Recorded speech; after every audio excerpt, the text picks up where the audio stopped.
দেখো আজকে হচ্ছে ভোলার গ্র্যান্ডপার লাস্ট সিরিজ। বলেছিলাম 3টে সিরিজ আছে, আগের দিন 1 আর 2 নম্বর সিরিজ পড়িয়েছিলাম। আজকে হচ্ছে 3 নম্বর গল্প, আজকে হচ্ছে বাঘের গল্প। এটা আরো মজার বিষয়। দেখো শুরু করছে, টেক্সট বইটা অবশ্যই সাথে নিয়ে বসো। Once Bhola grandpa had a great adventure in the Sundarbans. এবার হচ্ছে সুন্দরবনের কাহিনী। একবার তার জীবনে একটা রোমাঞ্চকর অভিযান হয়েছিল, বা একটা অ্যাডভেঞ্চার হয়েছিল। তার হচ্ছে কোথায়? সুন্দরবনে। বেশ, দেখা যাক। ইন দোজ ডেজ, দাগিয়ে রাখবে লাইনটা, তখনকার সময় royal Bengal Tigers freely roamed.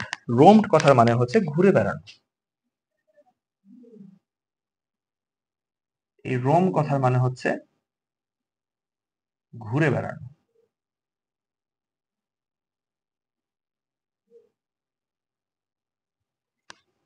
হলো। In those days, Royal Bengal tigers freely roamed the dense, dense মানে জঙ্গল, ডান্স না dense, dense jungles of the Sundarbans. তখনকার দিনগুলোতে ওই ঘন জঙ্গলে, সুন্দরবনের ওই ঘন জঙ্গলে কারা ঘুরে বেড়াতো অবাধে? আমাদের royal Bengal tiger. People took care to move about only in groups. লোকেরা যদি চলাফেরা করত, চলাফেরা করার একটাই প্রসেস ছিল, ইন গ্রুপস, দল বেঁধে তারা চলাফেরা করতো। পার্টিকুলারলি, বিশেষ করে আফটার সানডাউন, বিশেষ করে কোন সময়? সূর্যাস্তের পর এরা যদি চলাফেরা করত, অবশ্যই দল বেঁধে হচ্ছে চলাফেরা করত। এর মানে হচ্ছে কি, সূর্যাস্তের পরেই আমাদের যে বাঘ, তাদের হচ্ছে শিকার করার সময় হয়ে যায়। আর লোকেরা যদি দল বেঁধে চলে, লাঠি সোটা যাই নিয়ে থাক, একটা স্ট্রেংথ আছে তাদের মধ্যে। এই লাইনটা দাগিয়ে রাখবে, এখান থেকে প্রশ্ন আসে তোমাদের। ওয়ান ইভিনিং, একদিন সন্ধ্যেবেলায়, ভোলার grandpa was returning from the weekly market. একদিন, উইকলি মার্কেট বলতে এখানে আমরা হাট বোঝাই, সপ্তাহে যে হাট মানে বাজারটা বসে, সে হাট। একদিন ভোলার গ্র্যান্ডপা সন্ধ্যেবেলায় হাট থেকে বাড়ি ফিরছেন। Suddenly, at a distance about 5 years, years মানে গজ, ঠিক আছে? এখানে ইয়ার্ড কথার মানে হচ্ছে গজ, গজ মানে দূরত্বের একটা একক। তো প্রায় 5 গজ দূরত্বে সে দেখতে পেল, হি হার্ড, দেখতে পেল না, প্রথমে শুনতে পেল, he heard the growl of the royal Bengal tiger. এরকম আসছে, হেলে দুলে আসছে। যেই 5 গজ দূরত্বে পেছন থেকে হঠাৎ করে শুনতে পেল হচ্ছে রয়্যাল বেঙ্গল টাইগারের গর্জন, হালুম ঘর ঘর ঘর ঘর করে উঠছে, ঠিক আছে? ব্যাকগ্রাউন্ড মিউজিক বুশ করে একটা। ভোলা গ্র্যান্ডপা টার্নড, এবার দাঁড়িয়ে তো গেছে, ঘুরে তাকালো। ঘুরে তাকাতেই ফাউন্ড দ্য ব্রাইট গেজ। এখানে গেজ মানে হচ্ছে দৃষ্টি, এখানে গেজ কথার মানে হচ্ছে দৃষ্টি, গেজ মানে হচ্ছে এখানে দৃষ্টি। এবং সে কি দেখতে পেল? The bright gauge of the tiger on his face. বাঘ তার উজ্জ্বল দৃষ্টি নিয়ে, প্রাণীদের রাত্রেবেলায় চোখ জল জল জল জল করে, ঠিক আছে? সে উজ্জ্বল দৃষ্টি নিয়ে ওই বাঘ হালুম ভাই আমাদের ভোলার দিকে কটমট করে তাকিয়ে আছে। তখন তুমি থাকলে তো তোমার অবস্থা অবস্থা হয়ে যাবে, নিচের অংশ তো ভিজেই যাবে। উনি আবার মানে কি বলবো, উনি আরেক পদের ব্যক্তি। কি করেছে দেখো। ভোলা গ্র্যান্ডপা, বুড়ো হলে কি হবে, মাথায় বুদ্ধি আছে।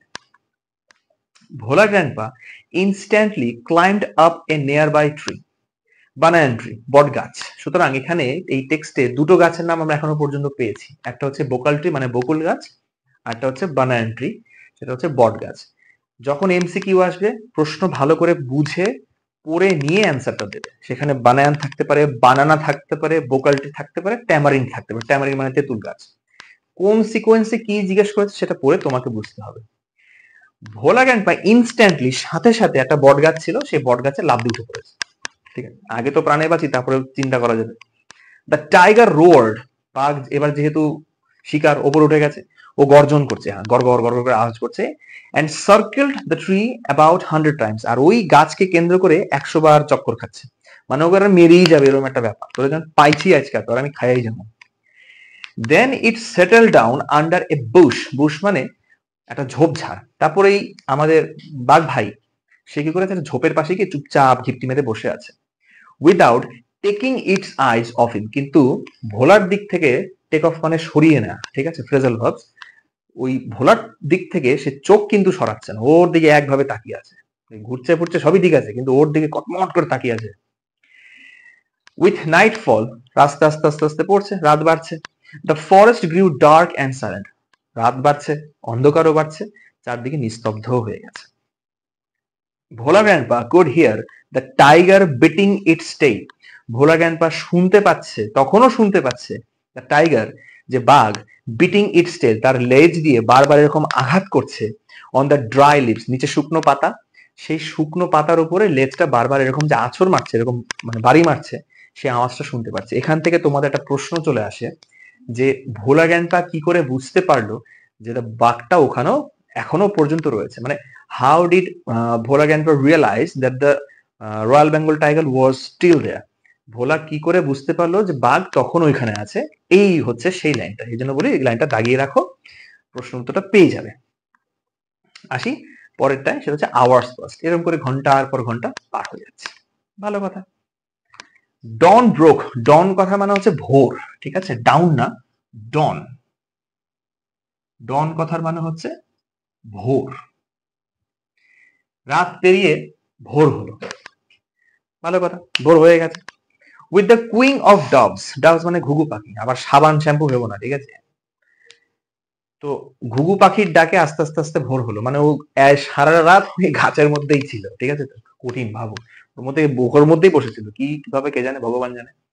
ভোলা গ্র্যান্ডপা কেম ডাউন, এবার ও গাছ থেকে নামছে। There was a group of man on the mound, MOUND, mound মানে হচ্ছে টিলা, MOUND, মাউন্ট মানে হচ্ছে টিলা, একটু উঁচু জায়গা, ঠিক আছে। যেমন এটা ভূমি, ঠিক আছে, এরকম একটা পাহাড় টাইপের যদি কিছু হয়, এই যে এটা হচ্ছে মাউন্ট, ঠিক আছে। তো একটা টিলার উপর দিয়ে, একটু উঁচু খাড়া জায়গার উপর দিয়ে একদল লোক হেঁটে হেঁটে হেঁটে হেঁটে যাচ্ছে।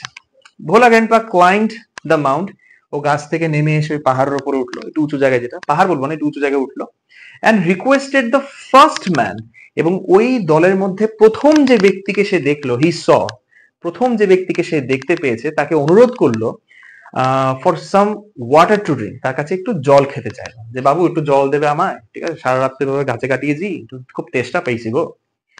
The man had seen the tiger, এবার ও যখন এরকম জল দিয়ে যাচ্ছে, এরকম পেছনে যে ও দেখছে বাঘ ওখানে ঘিপটি মেরে বসে আছে, ঠিক আছে, মানে বাঘ তখন ওখানে ছিল, ও এমন তালেশ্বর ওর সামনে দিয়েই চলে এসছে। এবার তোমার প্রশ্ন, কি করে বেঁচে ফিরলো? হি ওয়াজ মাচ বি ওয়াইল্ডার্ড, লিখে রাখো, বি ওয়াইল্ডার্ড মানে হচ্ছে কনফিউজড, বি ওয়াইল্ডার্ড মানে হচ্ছে কনফিউজড, ঠিক আছে, দিশেহারা। ও তো অবাক, ওই ব্যক্তি তো ভীষণ অবাক, যে বাঘের সামনে দিয়ে বুড়ো চলে আসলো, বাঘ কিছু বললো না। দেখো তখন ভোলা গ্র্যান্ডপার তোমাদের ন্যারেশনেও আসে, ন্যারেশনের ক্লাসগুলো অবশ্যই করে নেবে, তোমাদের জন্যই ভালো হবে, এগুলো কিন্তু ন্যারেশনের পরীক্ষা আসবে। What is your secret that you simply walked past the hungry beast and it did nothing? তখন ওই প্রথম যে ব্যক্তি, গ্রুপের মধ্যে যে প্রথম ব্যক্তি, সে ভোলাকে বলছে, ও দাদু, আর তুমি যে ওই বাঘের সামনে দিয়ে চলে এলি, বাঘ তোমারে কিছু করলিও না, কি ব্যাপার, তোমার কি গোপন রহস্য আছে গো? এ হচ্ছে তার প্রশ্ন, যে তুমি সামনে দিয়ে চলিয়ে এলে, বাঘ তো তোমার কিছুই কইলো না, তোমার মধ্যে কি জাদুটন আছে, একটু বলো দেখিনি। এবার ভোলা এবার পেছন দিকে তাকিয়েছে, বাঘ কি করছে একবার দেখো, ওর কপাল কি ভালো।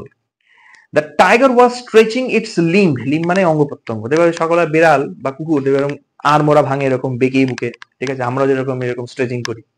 আর ইয়ানিং মানে হচ্ছে হাই তোলা, ঠিক আছে। বাঘ তখন ঘুম থেকে সবে উঠেছে, উঠে এরকম গা হাত পা এরকম আর মোড়া ভাঙছে, আর হচ্ছে ইয়ানিং মানে করে হাই তুলছে আর কি। দেন ভোলা গ্র্যান্ডপা রিমেম্বার দ্য টাইগার, তারপরে বুড়োর টাওয়ার এসে, হ্যাঁ আমি তো রাতে এখানে সময় কাটিয়েছি কিসের জন্য, বাঘের জন্য। হঠাৎ করে বাঘের দিকে যেই তাকিয়েছে, Bhola grandpa almost lost his sense in fear, already বাঘ অনেক দূরত্বে, তখন মানে ওই চিন্তা এসছে যে বাঘের সামনে দিয়ে আমি চলে এলাম, যদি বাঘ দাঁড়িয়ে থাকতো মানে জ্যান্ত থাকতো, তাহলে তা আমি মরে যেতাম, ঠিক আছে, মানে বাঘের পেটে আমার এই ফটো আর কি। He ran back to home, ওখান থেকে ধুতি মুতি তুল মেরে দৌড়, আর দাঁড়ানো যাবে না। এই হলো তার মানে কি বলবো, এমন এক চরিত্র ভোলা, ঠিক আছে, নামের মধ্যে বুঝতে পারছো ভোলা, যে সবসময় খালি ভুলে যায়, সবই ভুলে যায়। হাফ এ সেঞ্চুরি, দেখো সেঞ্চুরি মানে 100 বছর, হাফ এ সেঞ্চুরি মানে হচ্ছে 50 বছর, লেটার মানে পরে, 50 বছর পর, এই ঘটনার 50 বছর পর, Bhola grandpa left us forever one morning at the age of 95। এখান থেকে তোমার একটা প্রশ্ন আসে, সুন্দরবনে 95 বছর বয়সে সে মারা যায়। দেখো, সে মারা যায় 95 বছর বয়সে। সুন্দরবনের ঘটনা ঘটেছে কবে তাহলে?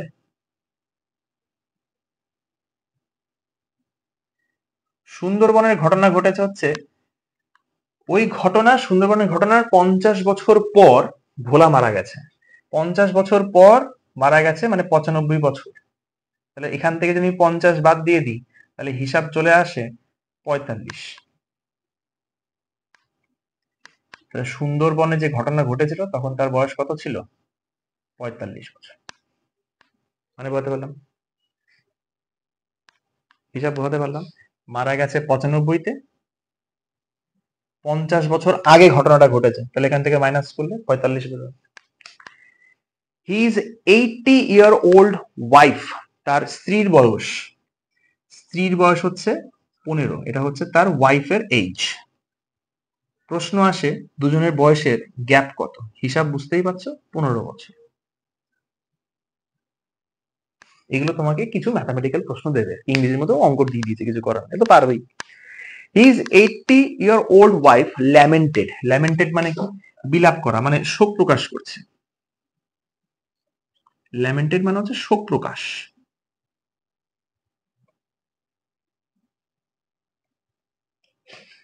বুড়ি তখন শোক প্রকাশ করে, মানে ওই যেরকম স্বামী মারা গেল, কি হলো এরকম একটা। শি সেড উইথ আ সাই, সেটা দীর্ঘ নিঃশ্বাস, মানে অনেকক্ষণ কান্নাকাটি করার পর লোকজন আসছে, মাথা বসে, তখন সে দীর্ঘ নিঃশ্বাস করে ফেলছে, যে মানে দীর্ঘ নিঃশ্বাস এরকম ফেলে বলছে যে the old man must have forgotten to breathe, breathe মানে শ্বাস নেওয়া। এক গিয়ে বুড়োটা মনে হয় শ্বাস নিতে ভুলে গেছে, তাই হয়তো মরে গেছে। মানে যেহেতু সবকিছু ভুলে যায়, বুড়ি বলছে শ্বাস নিতেও মনে ভুলে গেছে, তাই হয়তো মরে গেছে। তাহলে এখান থেকে তোমার আরেকটা প্রশ্ন আছে যে অ্যাকর্ডিং টু হিজ ওয়াইফ, মানে বুড়ির মতে এই বুড়োর মৃত্যুর কারণ কি? He must have forgotten to breathe, সে হয়তো শ্বাস নিতেই ভুলে গেছে। তো এই হলো একটা মজার গল্প, একটা চরিত্র ভোলা, ভোলাকে নিয়ে চরিত্র। এই হলো 3টে সিরিজ, ঠিক আছে? এর যে অ্যাক্টিভিটি গুলো রয়েছে সেটা আমরা ধীরে ধীরে স্টেপ বাই স্টেপ এগোবো, ভিডিও প্রোভাইড হবে, আমরা গল্পগুলো পড়ছি, যতটুকু সম্ভব প্রশ্নগুলো এখানেই আলোচনা করছি। তারপর তো কোশ্চেন ব্যাংক তোমাদের আছে, সেখান থেকে প্র্যাকটিস করবে। আমার এখান থেকে যতগুলো সম্ভব আমি দিয়ে দিচ্ছি, প্লাস অ্যাক্টিভিটিগুলো সলভ করা হচ্ছে। তো এই হলো আজকের ক্লাস। তো চলো দেখা হবে নেক্সট ক্লাসে পরের একটা চ্যাপ্টার নিয়ে। টাটা।